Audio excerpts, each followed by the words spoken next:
Okay, so for this lab, I wrote two different programs. The first one is, I guess, something like a course planner. So I have some courses defined, just a random selection of computer science, math, stat. And then we have these satisfies prerequisites predicates. So these define the prerequisites for these courses. So this first one, for example, in this simplified model, doesn't have any prerequisites. For comp 125 or what any of these with just a simple predicate with the wildcard. They don't have any prerequisites. But then once you get down to some of the higher level courses like comp 155, this one requires that you've completed comp 150 or comp 152. Comp 230 only requires 155, etc. Some of these get pretty complicated. For example, 390, you have to have completed Math 125 and CIS 291 or 292 or Comp 251 and Stat 106 or Stat 270. So that's how those are defined. And then I have some, then I just have classes that this Alex student has completed. So right now, just one student added. So then something we could do here is say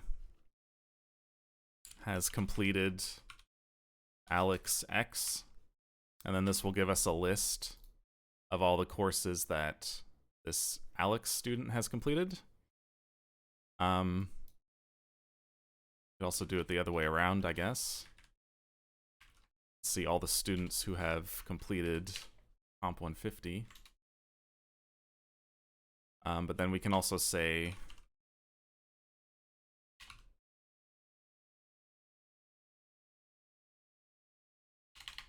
satisfies prerequisites Alex X, and then I can see all the things that Alex satisfies the prerequisites for.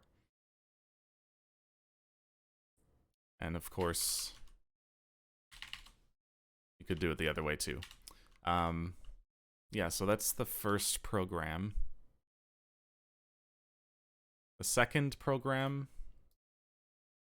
is just like a collection of common math or common mathematical functions. So you have stuff like sum.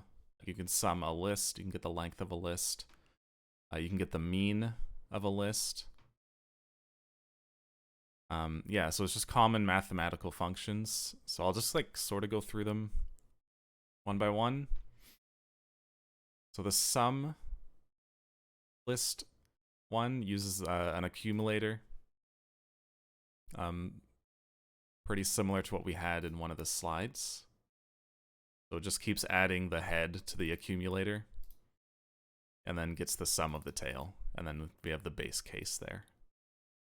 List length is very similar. It's just adding +1 instead of plus head. And then we have mean, which makes use of both the sum and the list length. So in n, we get the list length. In sum, we get the sum of the list, and then we say mean is sum divided by n. Then we have the max and the min functions. So these two are just getting the max of two different variables. You know, if x1 is greater than or equal to x2, then return x1. Otherwise, if x1 is less than x2, then x2 is the max. And this cut here is so that once this satisfies as true, it won't give you another false after. So then we can use this max function to help getting the max of a list. So we get the yeah, so what we do here is we get the list max of the tail, and then that gets stored in this max tail variable, and then we get the max of the head and the max of the rest of the tail. And then this is the base case. When there's only one element, then that's the max. And then we have a pretty much exactly the same thing here for min. It's almost exactly the same, just these these are swapped around here. Then this is a absolute function, so you get the absolute value of x. If x is greater than or equal to 0, then we just return x again. Otherwise, if -1 times x is greater than 0, we return y, which is -1 times x. I guess I can give a example, or an example of these after I explain it. So then we have clamp. So this like clamps one variable between two values. So if your variable x is less, so you give it a variable and then min and a max. So if the variable x is less than min, it's going to return min. If the variable x is greater than max, it'll return max. Otherwise, if it's between min and max, it'll just return x. So it just clamps it between two values. Then here we have a power function. The base case is anything to the power of 0 is 1. And then the recursive case is just making sure n is greater than 0. There's some limitations to this. N can't be negative, and n has to be like a whole number, an integer. So then we get the power of n minus 1, or the power of x to n minus 1, and then y is just x times z, which was the power of x to n minus 1. And then we make use of the power function in something like this. It just returns the constant e to the power of whatever you pass in. So this is just Euler's constant. And then we have hypotenuse function, just calculates like Pythagorean theorem. And then something a little more complicated like the quadratic solution, or a quadratic equation solution, is defined here. So just to show it in action, you can sum a list like 1, 2, 5, and we should get 8. There you go. Let's say we add 11, should get 19. List length.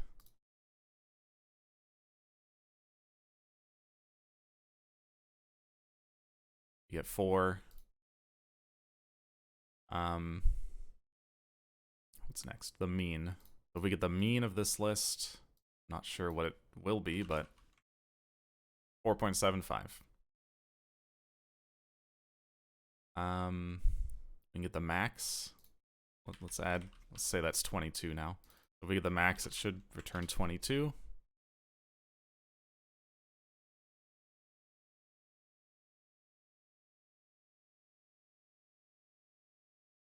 Oh, sorry, list max. There you go. List max 22.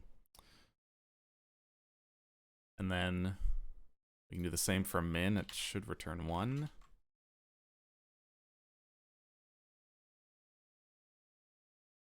Absolute value, let's say -5.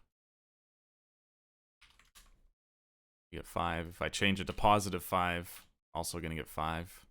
And just for a edge case, if we get 0, you get 0. So clamp is something like maybe you want to clamp a value between 0 and 1 or something. So if we clamp 1.2 between 0 and 1, we get 1.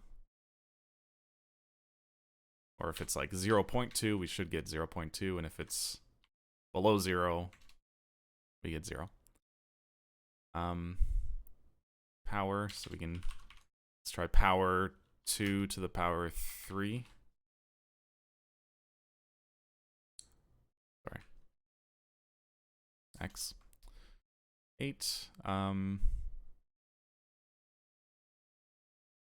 These are pretty self-explanatory. Let's do one quadratic solution.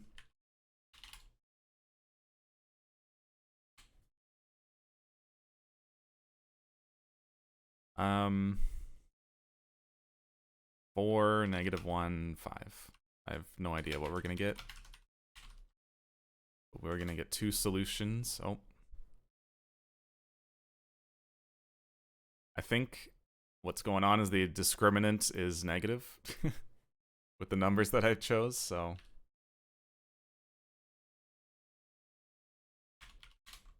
There we go. So we get 2 solutions, 1.25 and -1. And yeah, so that's the second program. Thank you for watching.